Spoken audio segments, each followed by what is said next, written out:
Le président de la République démocratique du Congo, Félix Tshisekedi, remplace le chef d'État sud-africain Cyril Ramaphosa à la tête de l'Union africaine. Le dirigeant congolais a débuté son mandat d'1 an ce 6 février 2021 à l'ouverture de la 34e session ordinaire de l'Assemblée des chefs d'État et de gouvernement de l'Union africaine.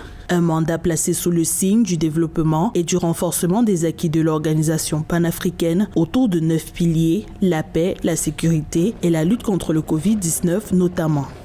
Dans une stratégie avec les communautés économiques régionales, nous allons conjuguer nos efforts pour renforcer la paix et la sécurité, poursuivre l'opérationnalisation de la zone de libre-échange continentale africaine, promouvoir une renaissance de la culture, des arts et du patrimoine africain, lutter contre les changements climatiques, accélérer les projets intégrateurs.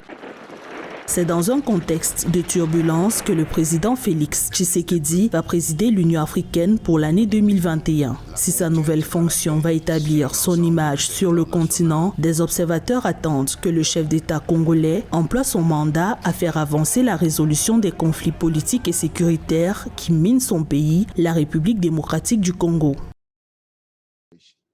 Nous devons continuer à implémenter les réformes institutionnelles nécessaires pour faire de l'Union africaine une organisation souveraine. En ce moment où l'Afrique du Sud passe le relais à la République démocratique du Congo, nous sommes déterminés à collaborer avec le président Tshisekedi pour s'assurer que l'Afrique devienne un continent intégré et politiquement uni, en respect des idéaux et de la vision de la Renaissance africaine.